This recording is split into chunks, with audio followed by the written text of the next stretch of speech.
안철수 국민의당 당시 대선 후보는 법인세를 일괄적으로 3% 인상하겠다는 방안을 얘기를 하셨고요. 유승민 바른정당 대선 후보는 법인 소득이 많은 대기업한테 이명박 정부 이전 수준으로 법인세를 올리겠다고 얘기를 했습니다. 아니, 보수정당을 자처하던 게 바른정당 아니었던가요? 이 자유시장을 추종하는 우파 정당에서 현실적인 얘기를 하지 않고 포퓰리즘식의 법인세를 증가하겠다는 그런 얘기를 하는 게 맞는지 잘 모르겠습니다. 그 다음에 심상정 정의당 대선 후보, 우리 이재명 시장이 추진하려고 했던 과감한 재벌개혁, 법인세 인상, 불평등에서 기본소득, 저 심상정이 확실하게 책임지겠다. 말로만 들으면은 이분들 말씀대로 하면은 아주 모두가 평등하고 행복한 세상이 올 것 같습니다. 근데 현실은 아까 제가 말씀을 드렸듯이 그렇지 않다는 거죠. 모두가 행복한 세상, 저라고 안 원하겠습니까? 저도 되게 나날이 벌어먹고 살기 힘든 서민인데요. 근데 그렇지가 않다는 겁니다. 제가 이 정치권과 언론계 그리고 법인세 무작정 올려라는 분들께 불편한 진실, 팩트에 대해서 알려드리겠습니다. 대한민국 기업들, 법인들은 이미 많은 세금을 내고 있습니다. 자, 무슨 말인지 제가 데이터를 알려드리겠습니다. 지난해 기준 OECD 평균 법인세는 22.5%였습니다. 한국의 법인세는 22%였습니다. 평균보다 0.5%가 낮은 건데요. 왜 이러느냐?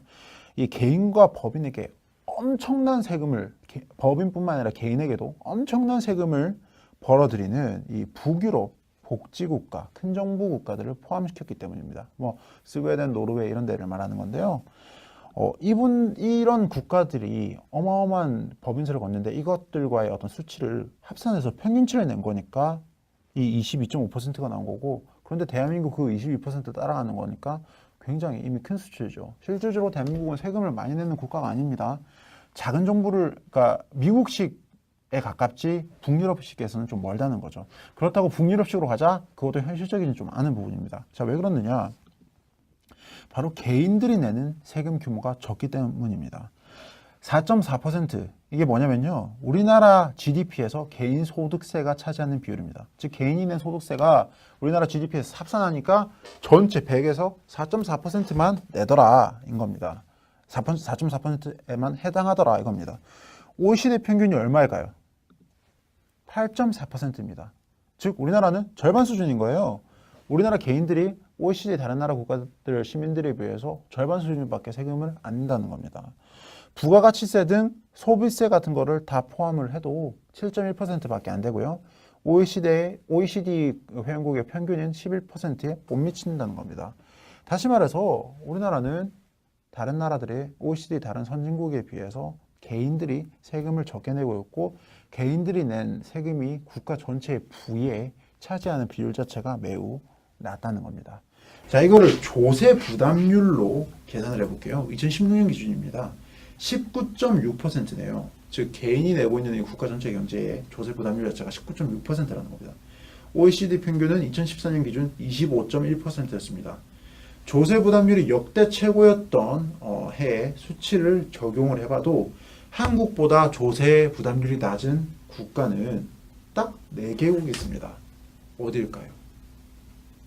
멕시코 12%, 슬로바키아 17.9%, 칠레 18.3%, 체코 18.6%입니다. 즉 우리나라 19.6%보다 낮은 나라는 이렇게 4나라, 우리나라가 다들 헬조선이라고 불평들 하지만 저 나라 갈래? 라고 하면은 전부 다 고개를 이렇게 절레절레 흔드는 그런, 경제적으로 우리나라보다 규모가 매우 약하고 작은 국가들 4개국만 우리보다 세금이 낮다는 겁니다. 참고로 재산세와 법인세 세수가 GDP에서 차지하는 비율이 3.1%와 3.2%로 OECD 평균인 1.9%, 2.8%보다 훨씬 높은 비율입니다. 즉 개인이 내는 세금은 매우 낮고 재산세, 법인세는 OECD 평균보다 훨씬 높고 그런 겁니다. 자, 정리하면은 한국은 이미 기업들로부터 그리고 부자들로부터 다른 국가와 비교했을 때는 많은 세금을 걷어내고 있습니다. 그리고 그 많은 세금을 바탕으로 재원을 마련을 해서 나눠주고 있다는 겁니다. 최근 보면은 청년들이 취직 못했다고 구직수당 줘, 못했다고 무슨 수당 줘 등등등등 돈 계속 나눠주고 있어요. 이게 다 법인세, 기업들, 그 다음에 재벌들로부터 거둔 돈이라는 겁니다. 반면에 타 국가의 국민들에 비해서 개인들은 또 상대적으로 적은 세금을 내고 있습니다. 이미 잘 사는 사람들이 서민을 챙겨주고 있는 나라고 기업들 쥐어짜내서 재원들을 만들고 있는 겁니다. 자, 그런데 지금 정치권은 여기서 더 뜯어내자고 합니다. 다른 나라 같은 경우는 법인세를 대폭 낮추거나 감면하거나 아예 면제를 해줘서 다른 기업들 우리나라에 제발 와주세요 해가지고 불러들여가지고 공장도 짓고 투자도 유도하고 그래서 채용도 유도하고 그렇게 경제를 활성화시키는데 우리는 지금 가뜩이나 괴로워 힘들어 죽겠는 너무너무 괴로운 우리 기업들을 못 괴롭혀서 안달입니다. 더 괴롭혀서 더 뜯어내서 나눠가자는 겁니다. 중요한 거는 그렇게 더 뜯어내고 더 괴롭혀서 뜯어내가지고 모두가 잘 사는 평등한 세상이 오느냐? 그렇지 않다는 거죠. 만일 정말 더 큰 복지를 원한다면은 개인들이 세금을 더 내야 합니다. 우리가 세금을 더 내야 한다는 거예요. 그런데 세금 더 내자고 하면은 다들 좋다고 하나요? 아니죠. 증세 얘기만 나오면 다들 입에 막 거품을 누르고 화를 내죠. 아, 저만 해도 지금 세금 내는 거 힘든데 세금 더 내자면 좀 더 힘들어질 것 같거든요. 그렇다면은 둘 중 하나는 포기를 해야죠. 세상에 공짜는 없으니까 세금을 적게 내고 싶으면은 복지 확대를 포기를 하고 복지를 원하고 더 많은 공짜 수당을 원한다면은 세금을 더 내는 겁니다. 아주 단순한 팩트이자 논리인 겁니다. 저는 요즘 걱정이 되게 많습니다. 국내에 일자리가 없다고 하는데 국내에 일자리 없는 이유 단순합니다. 기업들이 채용을 안 하고 있기 때문입니다. 기업들이 왜 채용을 안 하느냐? 투자를 안 하기 때문이죠. 국내에 일자리를 안 주고 투자를 안 하고 채용을 더 안 하는 겁니다. 다양한 이유가 있는데 노동법들 각종 강성노조들 이런 사람들이 만들어낸 너무나 이 심각한 노동법 아주 철저하게 자신들의 기득권을 유지하기 위해서 만들어진 노조들의 기득권을 유지하기 위해서 만들어진 노동법 때문에 겁나서 사람들 더 뽑지 못하고 왜냐면 한번 뽑으면 해고를 못하니까요. 일을 안 하고 못하고 놀아도 해고를 할 명목을 만들기가 힘드니까요. 그런 부분들 때문에 채용을 꺼리는 부분도 있지만 이미 채용 시장이 너무 확대된 상황에서 복지 등에 들어가는 비용은 너무 많고 국내에서 자꾸 이 사람들을 뽑자니 세금 더 내래 개인들 뽑는 거에 이 인건비 너무 많이 들어가 기타 등등 뭐만 하면 자꾸 돈 더 내놔라 사내유보금 돈도 아닌데 그건 사실상 명목상의 얘기일 뿐이고 실질적으로 사내유보금 없으면 당장 망하게 생긴다 기업들이 많은데 그런 사람들 더 뜯어내자고 그래. 그러니까 어떤 기업이 이 나라에 있고 싶어 하겠습니까? 그러니까 해외 기업들은 당연히 한국 왔다가 다 빠져나가고 국내 기업들도 점차 해외로 빠져나가고 있는 상황입니다. 해외 공장을 신설을 하고 있고요. 멕시코, 인도 등등 현대차였나요? 최근에 공장 지어가지고 규모를 확대해주고 있죠. 거기 일자리 만들어주고 있는 거고요. 자, 이거를 무작정 기업들을 탓할 수 있을까요? 아니죠. 탓할 수 없습니다. 국외로 나가는 게 당연한 거예요. 그렇다면 지금 우리나라가 할 것은 가뜩이나 기죽어 있는 기업들 좀 살려주고 법인세라든지 각종 규제들 좀 풀어주고 그래서 사람들 더 뽑을 수 있게끔 우리 청년들 더 많이 고용할 수 있게끔 돕는 겁니다. 그래야 지금 일자리 문제가 해소가 되고 청년들이 일자리를 잡고 내수 경제가 활성화가 되는 겁니다. 아주 단순한 답이 있는 건데 정치권에서는 사실 이펙트를 알 겁니다. 아는데도 자꾸 끊임없이 법인세 올리자, 사내요금 털어내자, 그렇게 해야만 모두가 평등한 세상이 온다. 아주 허황된 이야기만 하고 있으니까 이 나라가 이 모양, 이 꼴로 위기에 처하고 있는 거고 말 그대로 헬조선으로 가고 있는 겁니다. 시청자 여러분, 대한민국을 걱정하고 대한민국을 사랑하는 시민으로서 우리 법인세 이야기, 우리가 잘 모르는 이야기들, 흔히들 오해하고 있는 부분들, 이런 부분들에 대해서 좀 공부를 해서 혹시나 또 이렇게 정치권에 의해서 혹세무민 당하는 사람들이 있으면은 좀 올바른 지식을 일깨워주고 우리 이럴 때가 아니다. 기업들의 길을 좀 살려주고 법인세 낮춰주고 그렇게 해야 모두가 잘 사는 나라. 기업은 기업대로 열심히 돈 벌고 국내는 일자리 생겨가지고 투자 생기고 청년들 돈 열심히 벌고 그렇게 잘 사는 나라가 된다.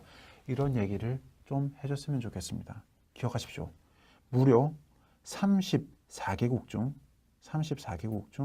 19개국이 법인세를 낮추고 있고요. 우리보다 기업들로부터 더 뜯어내는 국가는 4개국도 채 안 됩니다. 여기까지 하겠습니다. 감사합니다.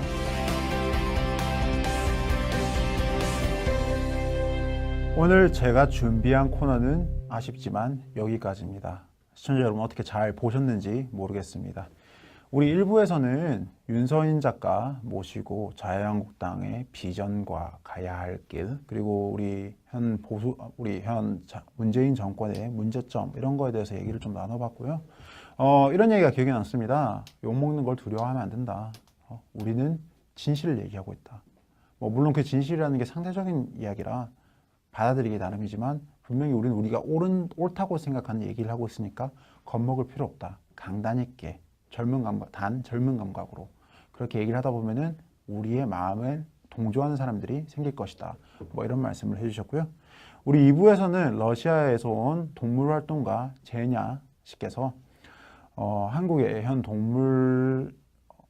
동물법에 대한 실태와 동물보호법이 얼마나 미비해서 실질적으로 얼마나 많은 문제가 발생하는지, 그리고 우리가 어떻게 개선할 수 있을지 그런 얘기를 해주셨습니다. 당연히 먹고 사는 문제가 바쁘고 동물 외에도 신경 쓸 이야기들이 너무너무 많기 때문에 사실 많은 분들이 동물 관련해서는 조금 관심이 없는 걸로 알고 있습니다.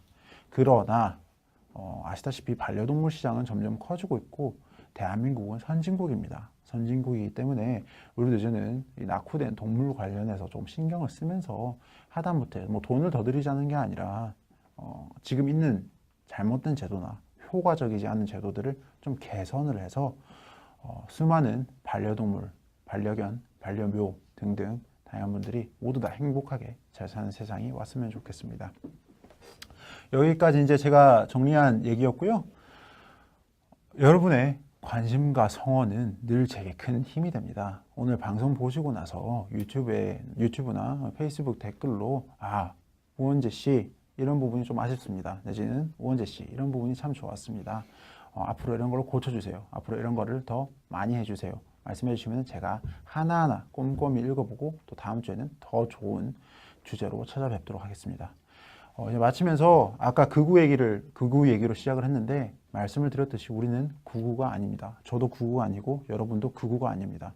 우리는 우리가 옳다고 생각하는 진실에 대해서 얘기하는 시민들이고 민주주의 사회에서 우리의 발언은 당연히 보장받아야 할 이 사회를 이끌고 나가는 다양성에 포함되는 우리의 권리이자 보호받아야 할 의무적으로 보호해야 할 부분입니다. 그러니까 기죽지 마시고 분명히 지금 방송 보는 분들 중에서도 남몰래 조용히 자유한국당 지지하면서 유튜브 보시는 분들 많을 건데 정권도 바뀌었겠다. 솔직하게 정권 비판하면서 잘못된 건 아니다. 이렇게 용기 있게 말할 수 있는 분들이 조금 더 많아졌으면 좋겠습니다. 그리고 그런 분들이 많아지면은 언젠가는 이런 극우 프레임부터 해서 아주 불균형한 지형이 좀 바뀌지 않을까요? 그렇게 생각합니다. 여러분들의 소신 있는 발언 제가 응원하고 여러분들 그 발언을 돕기 위해서 저도 최선을 다하겠습니다. 같이 함께 갔으면 좋겠네요. 감사합니다.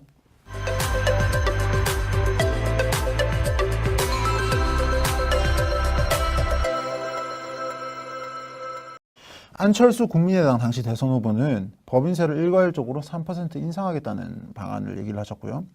유승민 바른정당 대선 후보는 법인 소득이 많은 대기업한테 이명박 정부 이전 수준으로 법인세를 올리겠다고 얘기를 했습니다. 아니, 보수정당을 자처하던 게 바른정당 아니었던가요? 이 자유시장을 추종하는 우파 정당에서 현실적인 얘기를 하지 않고 포퓰리즘식의 법인세를 증가하겠다는 그런 얘기를 하는 게 맞는지 잘 모르겠습니다. 그 다음에 심상정 정의당 대선 후보, 우리 이재명 시장이 추진하려고 했던 과감한 재벌개혁, 법인세 인상, 불평등에서 기본소득, 저 심상정이 확실하게 책임지겠다. 말로만 들으면은 이분들 말씀대로 하면은 아주 모두가 평등하고 행복한 세상이 올 것 같습니다. 근데 현실은 아까 제가 말씀을 드렸듯이 그렇지 않다는 거죠. 모두가 행복한 세상, 저라고 안 원하겠습니까? 저도 되게 나날이 벌어 먹고 살기 힘든 서민인데요. 근데 그렇지가 않다는 겁니다. 제가 이 정치인 겁니다. 자, 이거를 조세 부담률로 계산을 해볼게요. 2016년 기준입니다. 19.6%네요. 즉 개인이 내고 있는 이 국가 전체 경제의 조세 부담률 자체가 19.6%라는 겁니다. OECD 평균은 2014년 기준 25.1%였습니다. 조세 부담률이 역대 최고였던 해에 수치를 적용을 해봐도 한국보다 조세 부담률이 낮은 국가는 딱 4개국이 있습니다. 어딜까요?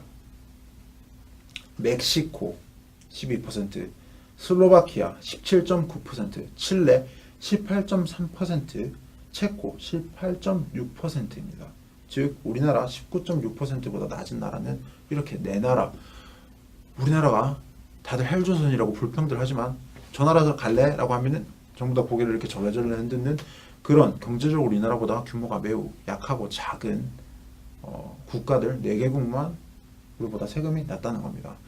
참고로 재산세와 법인세 세수가 GDP에서 차지하는 비율이 3.1%와 3.2%로 OECD 평균은 1.9%, 2.8%보다 훨씬 높은 비율입니다. 즉 개인이 내는 세금은 매우 낮고 재산세, 법인세는 OECD 평균보다 훨씬 높고 그런 겁니다.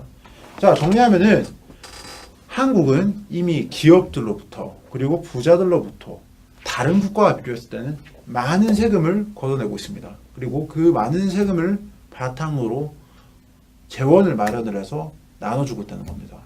최근 보면은 뭐 청년들이 취직 못했다고 구직수당 줘, 뭐 못했다고 무슨 수당 줘, 무슨 수당 줘 등등등등 돈 계속 나눠주고 있어요. 이게 다 법인세, 기업들, 그 다음에 재벌들로부터 거둔 돈이라는 겁니다. 반면에 타 국가의 국민들에 비해서 개인들은 또 상대적으로 적은 세금을 내고 있습니다. 이미 잘 사는 사람들이 서민을 챙겨주고 있는 나라고 기업들 좀 멀다는 거죠. 그렇다고 북유럽식으로 가자? 그것도 현실적이지 좀 않은 부분입니다. 자, 왜 그러느냐? 바로 개인들이 내는 세금 규모가 적기 때문입니다. 4.4% 이게 뭐냐면요, 우리나라 GDP에서 개인 소득세가 차지하는 비율입니다. 즉 개인이 낸 소득세가 우리나라 GDP에서 합산하니까 전체 100에서 4.4%만 내더라 인 겁니다. 4.4%에만 해당하더라 이겁니다. OECD 평균이 얼마일까요? 8.4%입니다. 즉 우리나라는 절반 수준인 거예요. 우리나라 개인들이 OECD 다른 나라 국가들 시민들에 비해서 절반 수준밖에 세금을 안 낸다는 겁니다. 부가가치세 등 소비세 같은 거를 다 포함을 해도 7.1%밖에 안 되고요. OECD 회원국의 평균인 11%에 못 미친다는 겁니다. 다시 말해서 우리나라는 다른 나라들의 OECD 다른 선진국에 비해서 개인들이 세금을 적게 내고 있고 개인들이 낸 세금이 국가 전체의 부에 차지하는 비율 자체가 매우 낮다는 권과 언론계 그리고 법인세 무작정 올려라는 분들께 불편한 진실, 팩트에 대해서 알려드리겠습니다. 대한민국 기업들, 법인들은 이미 많은 세금을 내고 있습니다. 자, 무슨 말인지 제가 데이터를 알려드리겠습니다. 지난해 기준 OECD 평균 법인세는 22.5%였습니다. 한국의 법인세는 22%였습니다. 평균보다 0.5%가 낮은 건데요. 왜 이러느냐? 이 개인과 법인에게 엄청난 세금을, 법인뿐만 아니라 개인에게도 엄청난 세금을 벌어들이는 이 북유럽 복지국가, 큰 정부 국가들을 포함시켰기 때문입니다. 스웨덴, 노르웨이 이런 데를 말하는 건데요. 이런 국가들이 어마어마한 법인세를 걷는데 이것들과의 어떤 수치를 합산해서 평균치를 낸 거니까 이 22.5%가 나온 거고, 그런데 대한민국 그 22% 따라가는 거니까 굉장히 이미 큰 수치죠. 실질적으로 대한민국은 세금을 많이 내는 국가가 아닙니다. 작은 정부를, 그러니까 미국식에 가깝지 북유럽식에서